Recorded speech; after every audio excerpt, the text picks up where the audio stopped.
وكل بدعة ضلالة وكل ضلالة في النار. أعوذ بالله من الشيطان الرجيم. بسم الله الرحمن الرحيم.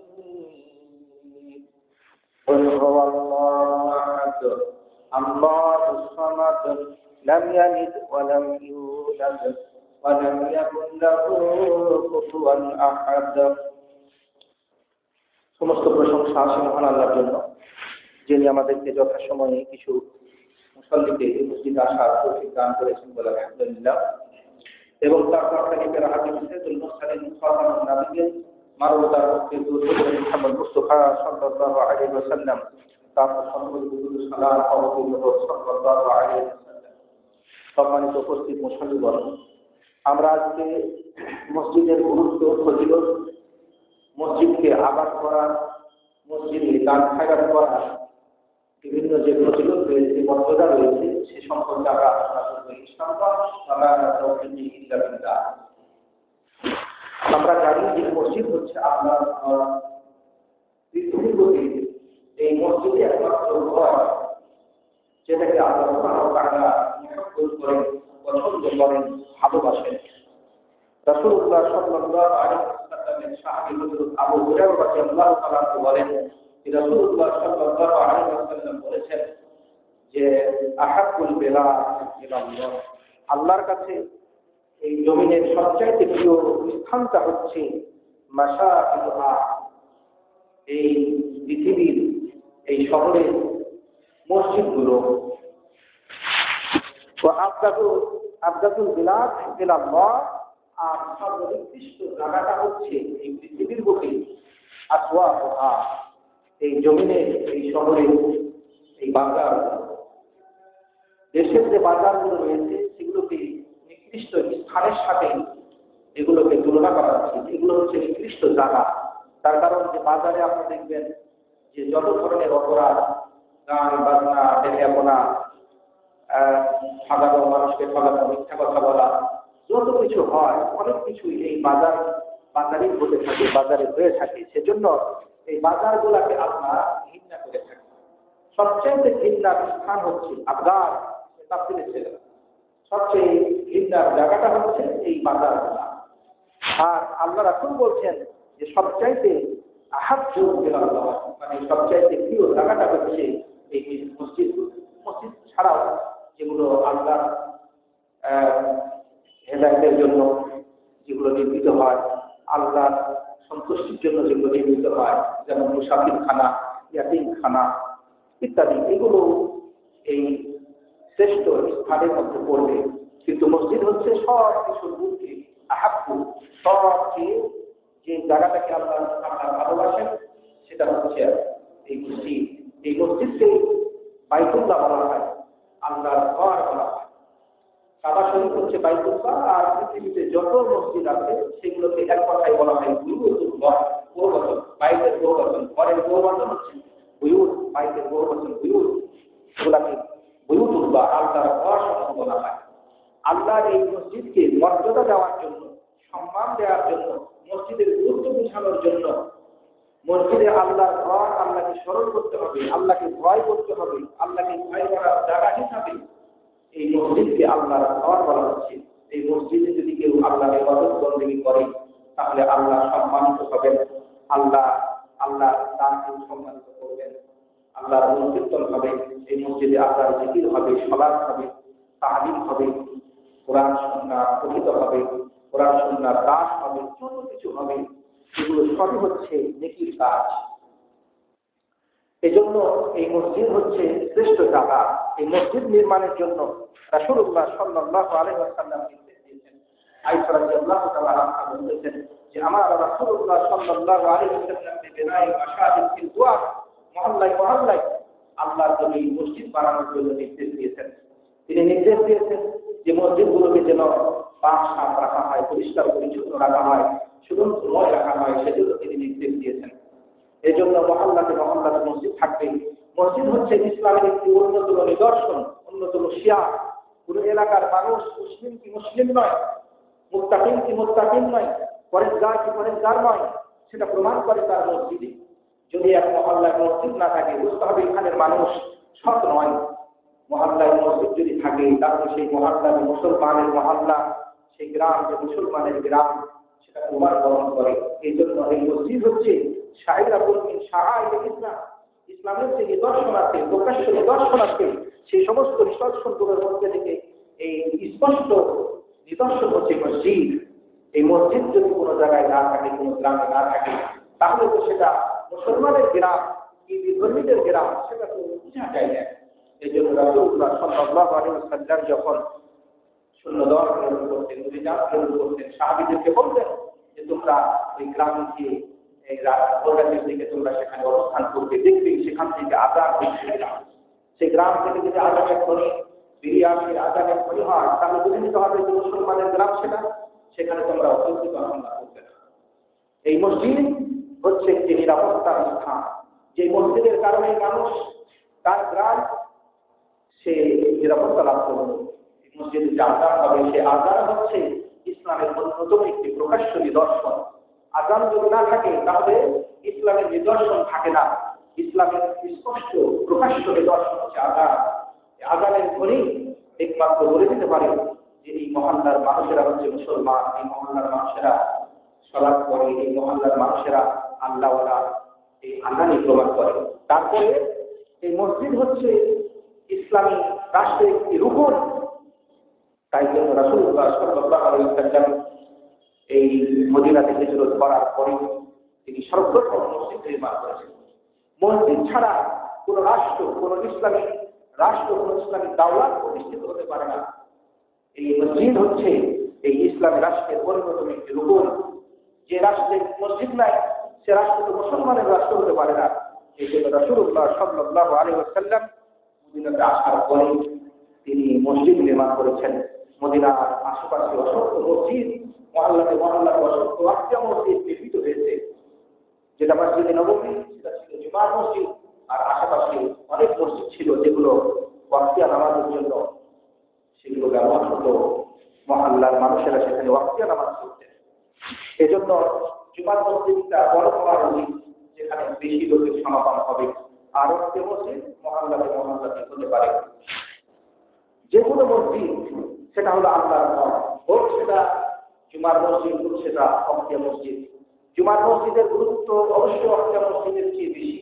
তার কারণ সেখানে খুতবা হয়, সেখানে জুমা হয়, খুতবার গুরুত্ব বেশি, জুমার গুরুত্ব বেশি। এই জন্য জুমার মসজিদের গুরুত্ব এই দিক দিয়ে বেশি রয়েছে। কিন্তু ওয়াক্ফিয়া মসজিদগুলোও কিন্তু আল্লাহ তাতে গৃহীত হতে পারে। সেই ওয়াক্ফিয়া মসজিদের জন্য একজন মানুষ সে জান্নাতে প্রাসাদ পেতে পারে। এই জন্য রাসূলুল্লাহ সাল্লাল্লাহু আলাইহি ওয়াসাল্লাম বলেছেন, মান বানা লিল্লাহি মাসজিদান বানাল্লাহু লাহু বাইতান ফিল জান্নাতি আও সামিন। যে ব্যক্তি একটি মসজিদ নির্মাণ করবে, আল্লাহ সুবহানাহু ওয়া তাআলা তার জন্য জান্নাতে একটি ঘর নির্মাণ করবেন। যে মসজিদ সে নির্মাণ করেছে, তার চাইতে আওসা, তার চাইতে প্রশস্ত তিনি মসজিদ নির্মাণ করবেন। অন্য হাদিসে যেভাবে সে মসজিদ তৈরি করেছে, সেভাবে আল্লাহ তার জন্য ঘর নির্মাণ করবেন। এই জন্য যে যত বড় মসজিদ তৈরি করবে, তার জন্য জান্নাতে তত বড় বেশি, তার চাইতেও বড় বেশি ঘর হবে।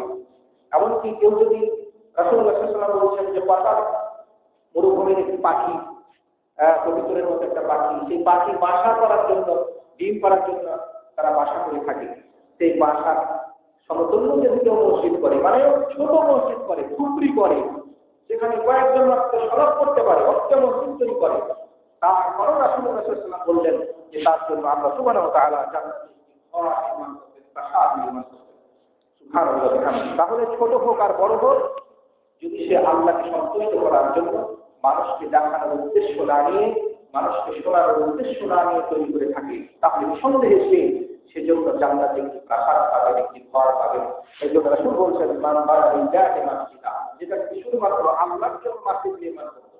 অনেকে আছে মানুষকে দেখানোর জন্য, শোনানোর জন্য, গর্ব করার জন্য তৈরি করছে, তো তারা যারা এই কাজের জন্য তৈরি করছে, তারা কিন্তু প্রতিদান পাবে না।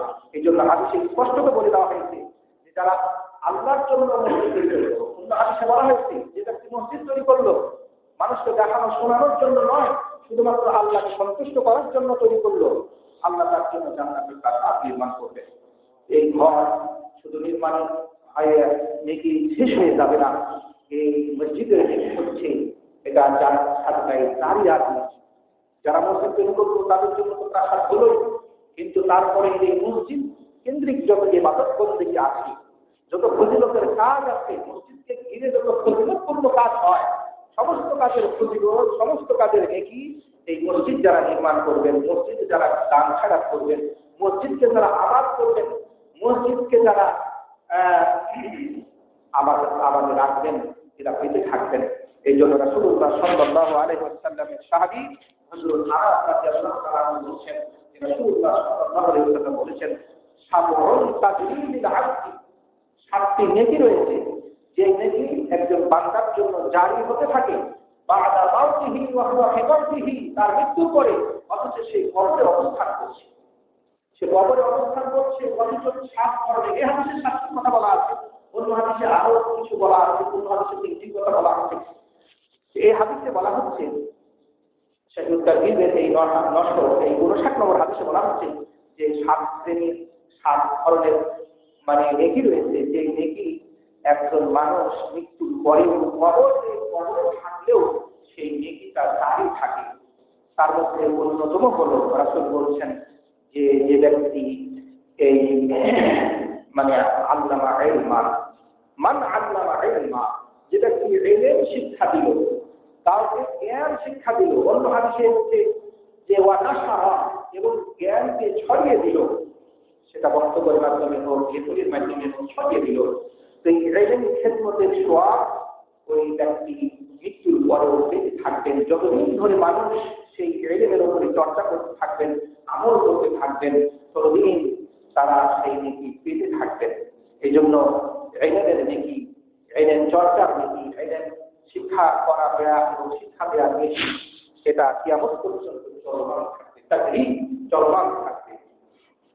এই মসজিদ হচ্ছে ইলমের একটি মারকাজ। আমাদেরকে বুঝতে হবে যে এই মসজিদ এটা হচ্ছে মারকাজুল ইলম, মারকাজুত তাআলিম ওয়াত তাআল্লুম, এটা হচ্ছে শিক্ষা দেওয়া এবং শিক্ষা করার একটি মারকাজ। এখান থেকে দাস হয়, তাদরিস হয়, খুতবা হয়, এখান থেকে ইলমের নূর, জ্ঞানের নূর চতুর্দিকে ছড়িয়ে পড়ে।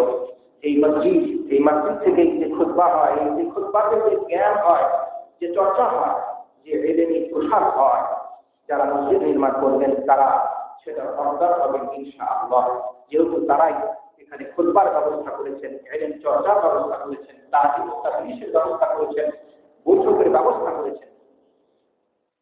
এই জন্য রাসূলুল্লাহ সাল্লাল্লাহু আলাইহি ওয়াসাল্লাম বললেন যে ব্যক্তি ইলম শিক্ষা দিল, মৃত্যুর পরেও তার আমল নামাতে সেই নেকিটা জারি হতে থাকবে, চলমান হতে থাকবে।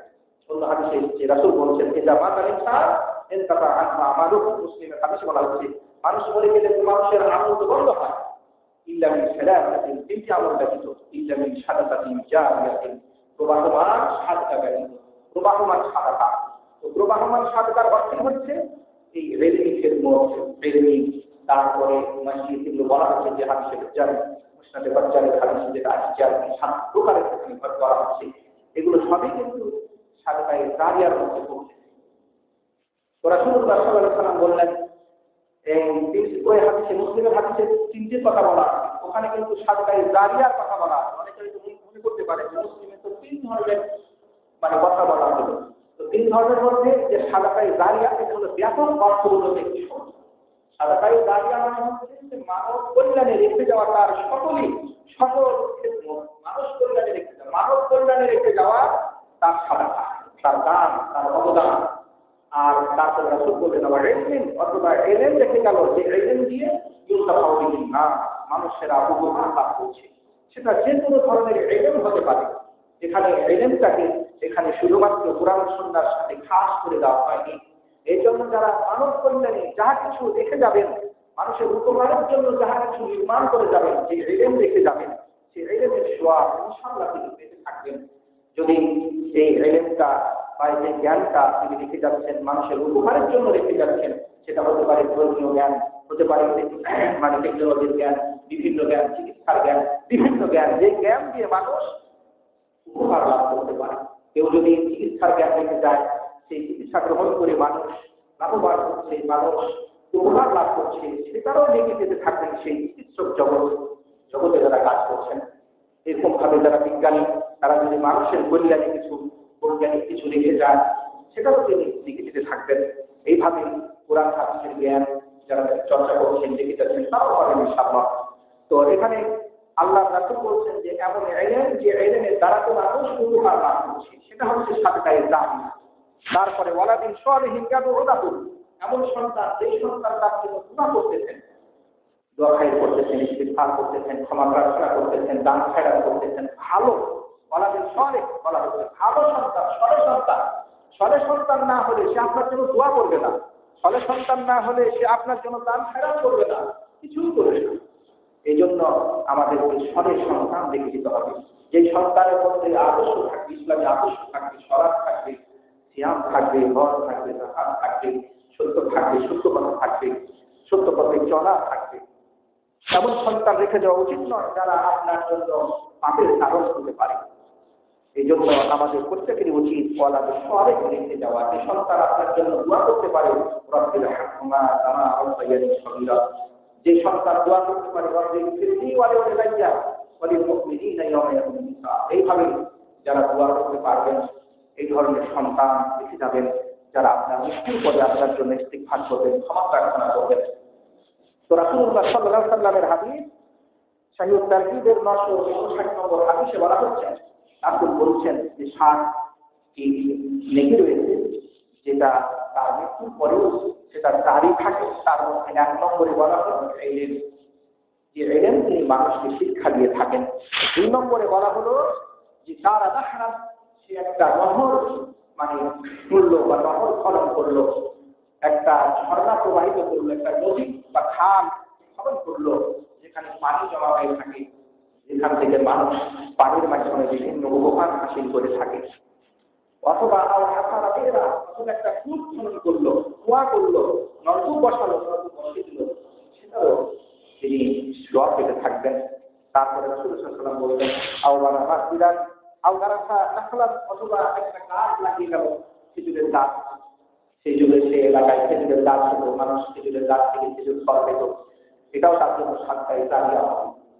হাদিসে আছে যে কেউ যদি খেজুরের গাছ লাগিয়ে যায় এবং সেই খেজুরের গাছ থেকে যতজন খাবেন এবং যত পাখি পক্ষী খাবেন, জীবজন্তু খাবেন, সকল খাওয়ার নেকি সাদকা হিসাবে তার জন্য তার আমলনামায় লিখিত হবে। সুবহানাল্লাহ ওয়া বিহামদিহি। অনুরূপভাবে আমরা যদি কিছুগুলো ফলদার গাছ বাংলাদেশে যেগুলো উৎপন্ন হয়, হতে পারে সেটা আমের গাছ, জামের গাছ, কাঁঠালের গাছ, এমনকি হতে পারে সেটা কোন উদ্ভিদ, যে উদ্ভিদে পশুরা ফল খায়, হতে পারে সেটা বলের গাছ, হতে পারে বিভিন্ন ছায়াদার গাছ, সেই গাছও যদি আপনি লাগিয়ে যান এবং সেখান থেকে যে পাখিরা ফল খাবে, আর মানুষ হয়তো খাচ্ছে না, পাখি খাচ্ছে, পাখির খাওয়ার মতো কিছু গাছও লাগিয়েছে, পাখি খাচ্ছে, তাতেও কিন্তু তিনি নেকি পাবেন। এই জন্য বলা আছে যে কেউ যদি গাছ লাগিয়ে যায় এবং সেখান থেকে পাখিকে, পশুদের, মানুষ সেখান থেকে খাবে, সব সাদকা হিসেবে গণ্য হবে। এমনকি রাসূল বলছেন কেউ যদি সেই গাছ থেকে চুরি করে খায় তো চোরের তো গুনাহ হবে, কিন্তু তিনি সাদকা, যে গাছ লাগিয়ে দিয়েছেন তিনি ওই সাদকা নেকি পাবেন। তার গাছ থেকে যদি কেউ চুরি করে খেয়েও নেয় তবুও তিনি সাদকা করলে যে সওয়াবটা, সেই সওয়াবটা পেয়ে যাবেন ইনশাআল্লাহ। তারপরে রাসূল বললেন বানা মসজিদান, অথবা সে মসজিদ নির্মাণ করবে, এই মসজিদ নির্মাণের সওয়াব সে কিয়ামত পর্যন্ত পেতে থাকবে। আল্লাহ রাসূল বলছেন সাবারাত তাজরি ইল আবদ বা'দা মাউতিহি ওয়া হুয়া ফি কবরি, একজন মানুষ কবরে আছে অথচ তার নেকি জারি হচ্ছে, নেকি চলমান রয়েছে, সেটা হচ্ছে মসজিদের নেকি। তাহলে মসজিদে কি নেকি হয়? মসজিদে তো অসংখ্য নেকি পেয়ে থাকে। মসজিদে যারা আসেন তারা প্রত্যেকটা ধাপে ধাপে একটি করে সওয়াব পেতে থাকেন, একটি করে গুনাহ তাদের মাফ হতে থাকে, তারপরে তাদের একটি করে মর্যাদা বাড়তে থাকে। কোন হাদিসে 10টি নেকির কথা। এই যে নেকিগুলো মসজিদে আসার জন্য যে নেকিগুলো হচ্ছে, যারা মসজিদ নির্মাণ করবেন, মসজিদে আবাদ করবেন, মসজিদের কার্যক্রম চলমান রাখার জন্য সহযোগিতা করবেন, এরা যতজন মসজিদে আসতেছেন তাদের সওয়াব ইনশাআল্লাহ তারা পেতে থাকবেন। তারপরে যদি সে মসজিদে আসেন ওযু করে সালাতের জন্য, তাহলে বলা হয়েছে, হাদিসে বলা হয়েছে যে একজন হজকারীতে নেকি পায়, পবিত্রতা অর্জন করে মসজিদে আসতে পারে, ফরজ সালাতের জন্য আসতে পারে, সেই নেকিটা তারা পেয়ে যায়। সুবহানাল্লাহ। আপনি পবিত্রতা অর্জন করে ওযু করে আপনি মসজিদে আসছেন, প্রত্যেকটা ধাপে ধাপে আপনার নেকি তো হচ্ছেই। তারপরে একজন ব্যক্তি ইহরাম বেঁধে হজ করলেন, 7 লাখ টাকা 8 লাখ টাকা খরচ করতে হয় একটা হজ করতে গিয়ে। এই হজের যে সোয়াবটা, সেই সোয়াবটা শুধুমাত্র তিনি একবার মসজিদে আসার জন্য পেয়ে গেলেন। তাহলে তিনি 5 ওয়াক্ত আসছেন, 5টি হজের তিনি সওয়াব পাচ্ছেন। এইভাবে এই মসজিদে আসার কারণে যে সোয়াবটা হচ্ছে, যারা মসজিদ নির্মাণের সহযোগিতা করেন, মসজিদ নির্মাণ করেন, মসজিদের কার্যক্রম চলমান রাখেন, তারাও সেই সোয়াবের ভাগদার হবেন ইনশাআল্লাহ।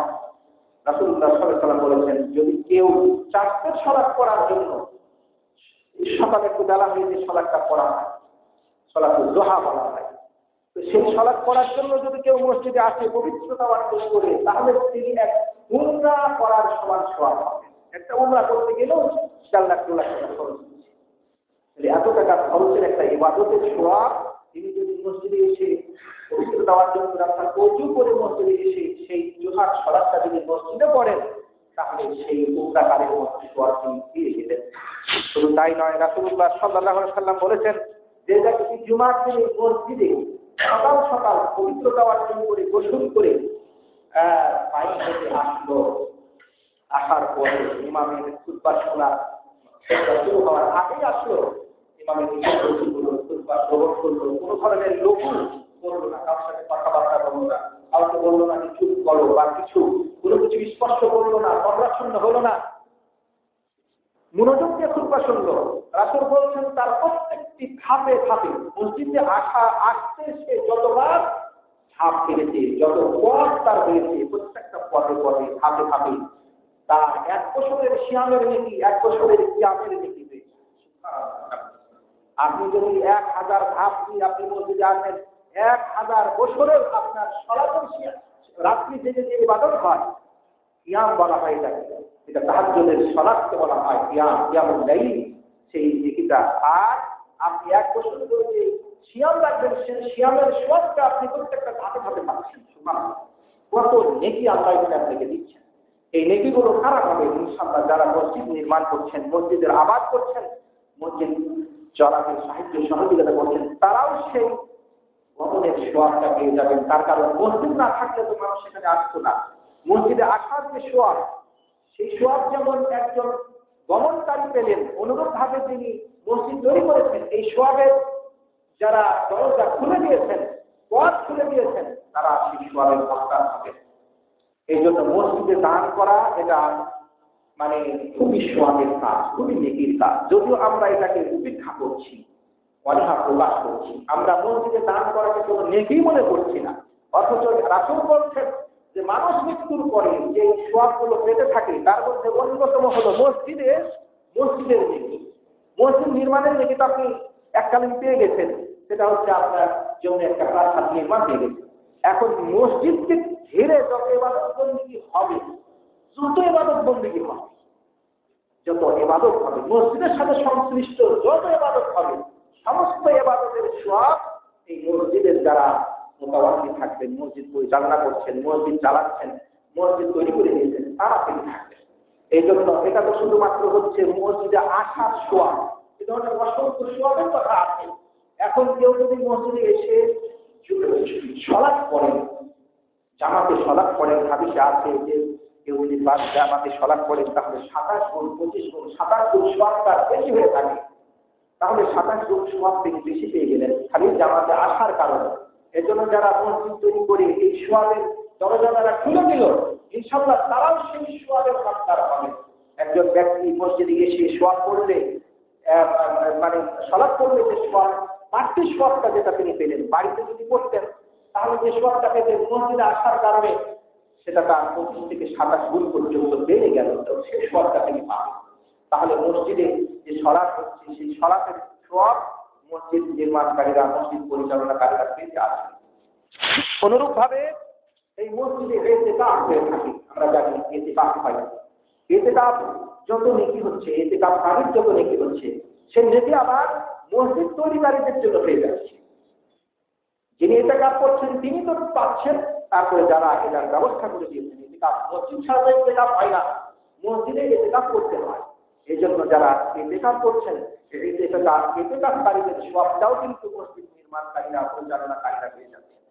অনুরূপভাবে বিভিন্ন নফল সলাতের সওয়াব, তারাবির সলাতের সওয়াব, চাঁদের সলাতের সওয়াব, তারপরে সকালে মানুষ বসে থাকে এবং ইসলামের সলাত করে সেটার সওয়াব, এ ধরনের অসংখ্য সওয়াব তারা এই মসজিদ কেন্দ্রিক ইবাদতের যে সওয়াবগুলো রয়েছে সেগুলো তারা পাচ্ছেন।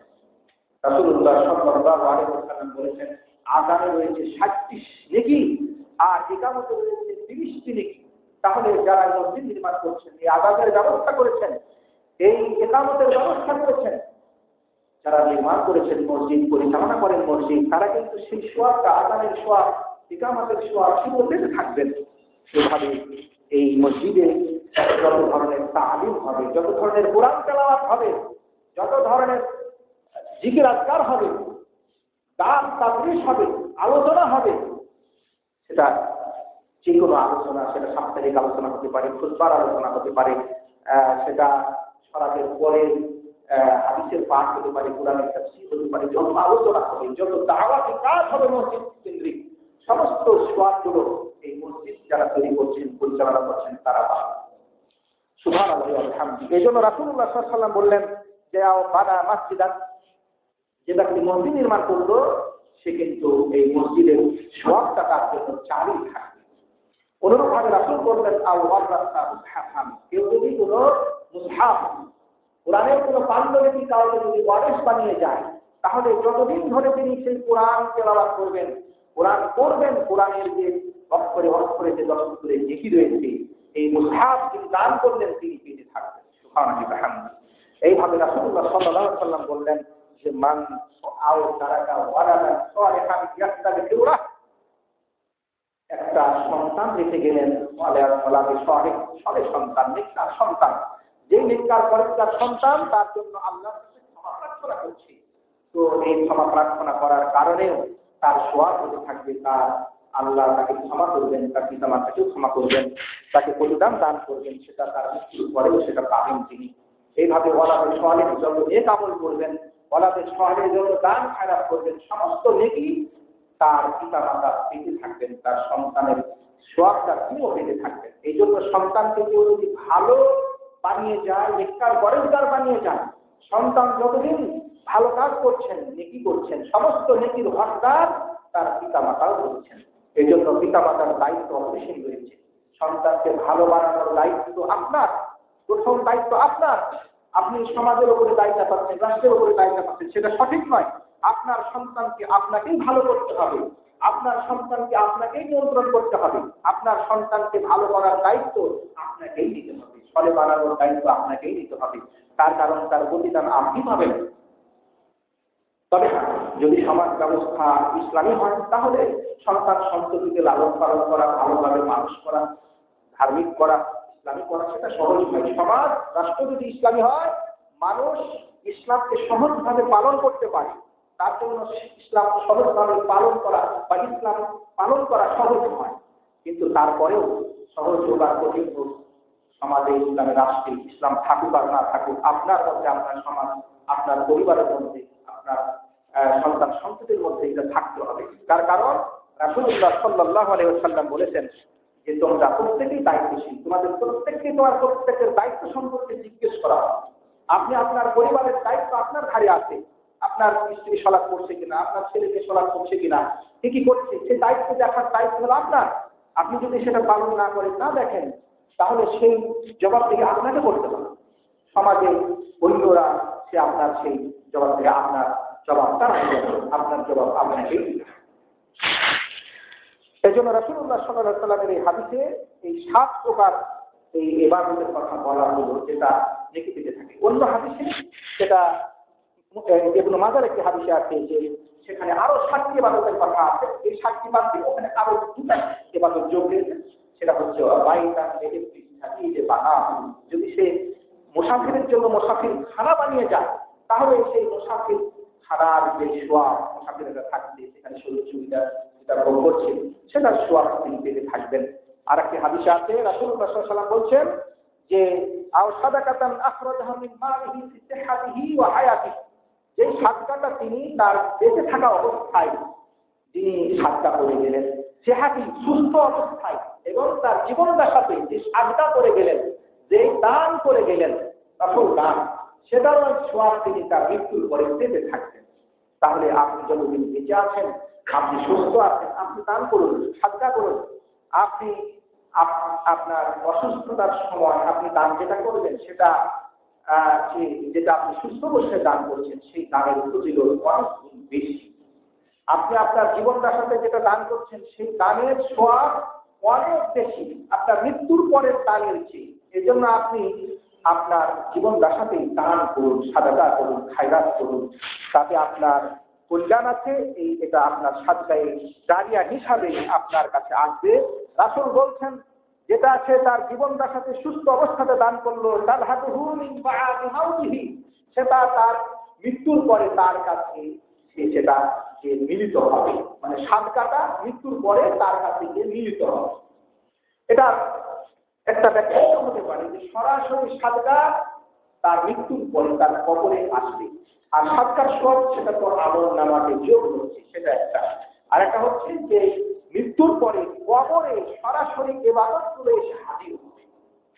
হাদিসে আছে রাসূলুল্লাহ সাল্লাল্লাহু আলাইহি ওয়াসাল্লাম বলেছেন, সহিহ ইবনে হিব্বানের হাদিস, সাহিহুত তারগীবের 3561 নম্বর হাদিস, হযরত আবু হুরায়রা রাদিয়াল্লাহু তাআলা আনহু বলেছেন, রাসূল বলেছেন যে যখন কবরে রাখা হয়, মাইয়িতকে যখন কবরে রাখা হয়, রাখার পরে যখন তাকে দাফন করে মানুষেরা চলে যায়, তখন সেই কবরবাসী তাদের পায়ের যে জুতার শব্দ, তাদের শব্দ সেটা শুনতে পায়।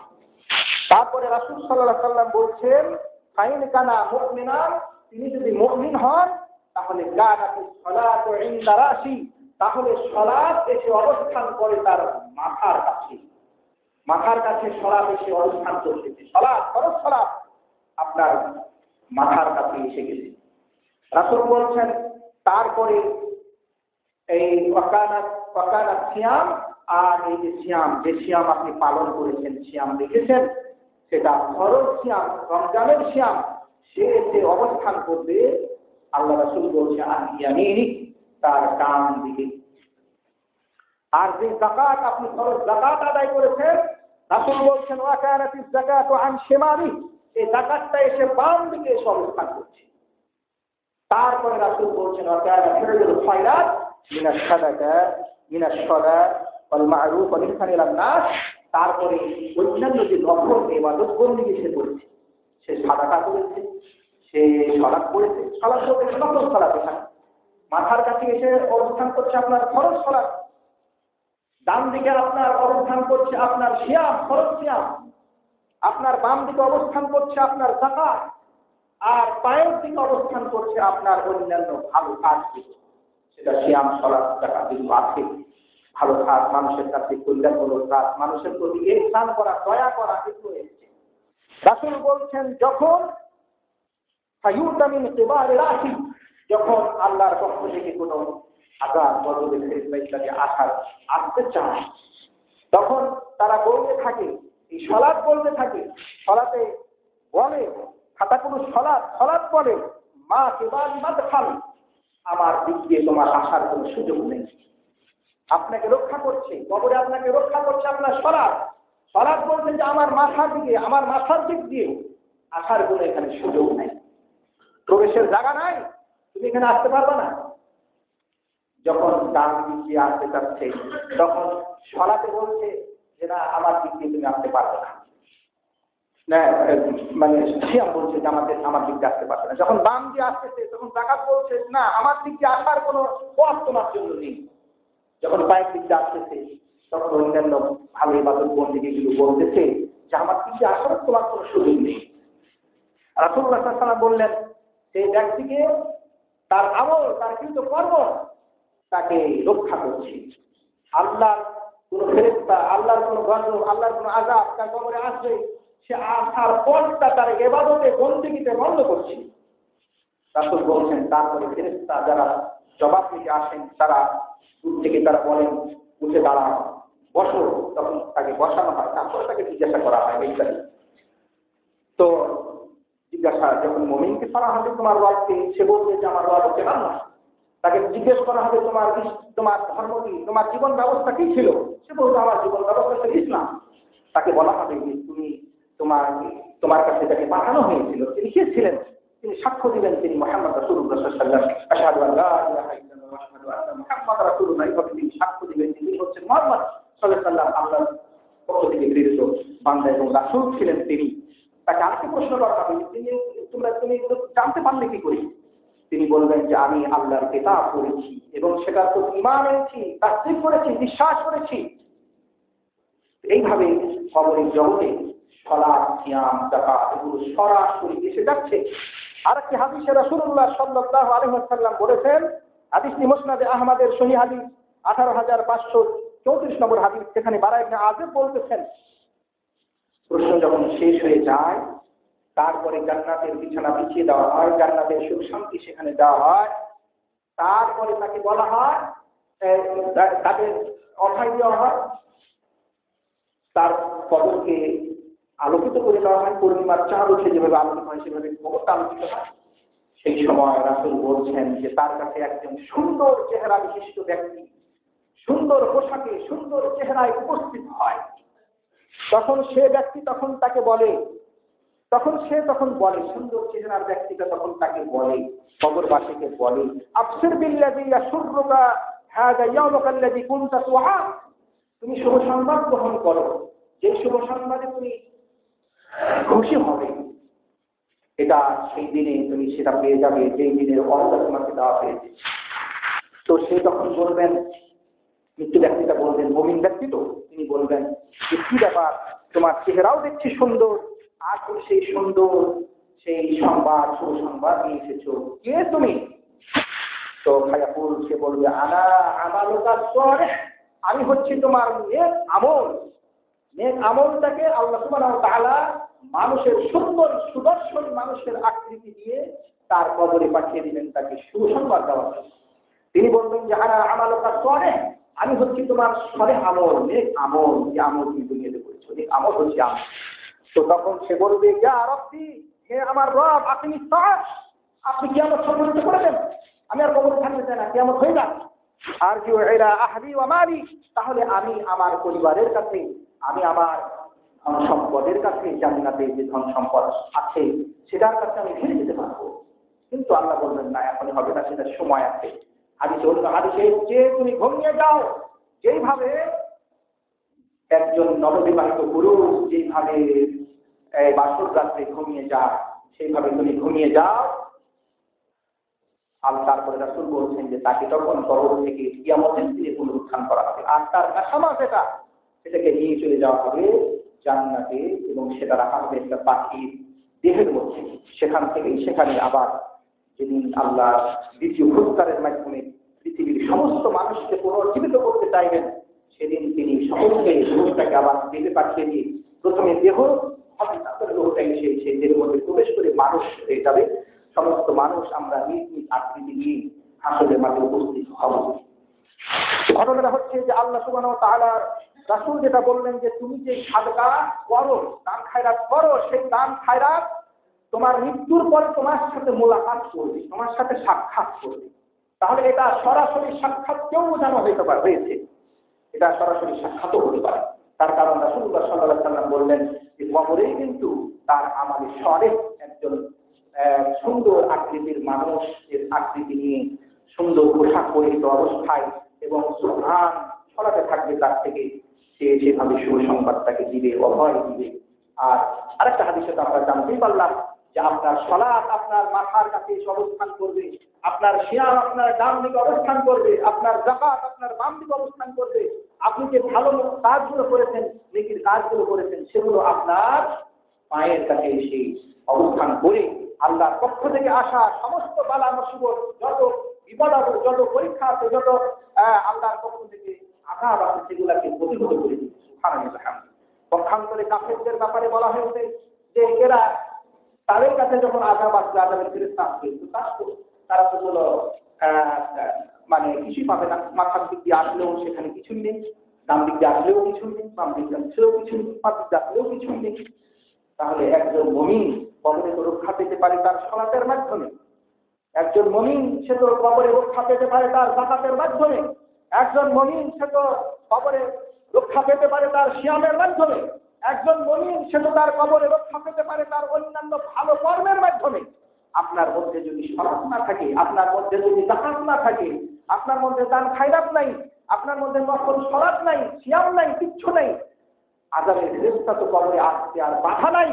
এই জন্য রাসূলুল্লাহ সাল্লাল্লাহু আলাইহি ওয়াসাল্লাম বলেছেন যে ফেরেশতাকে কবরে নিযুক্ত করা হবে সে হবে অধীর এবং অন্ধ ফেরেশতা।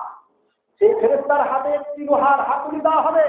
রাসূল বললেন লাউ জুরিবা বিহাল জাবাল, যদি সেটাকে পাহাড়ে মারা হতো সেই পাথর, সেই মানে হাতুড়ি, তাহলে পাহাড় জবাব হয়ে যেত, মাটি হয়ে যেত, সুবহানাল্লাহ, সেটা ধোলা হয়ে যেত।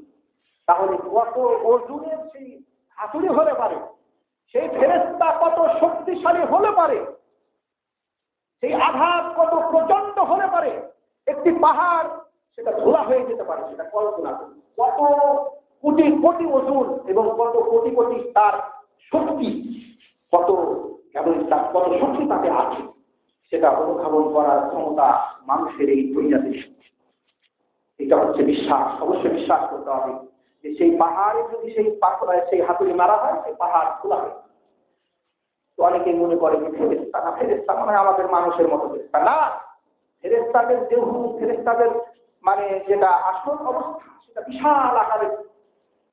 কিছু কিছু ফেরেশতা তো আছে আমরা জানি যে তার কান থেকে তার এই গর্দানের দূরত্ব হচ্ছে 500 বছরের পর। এই কান থেকে এই ঘাড়ের দূরত্বটা হচ্ছে 500 বছরের পর।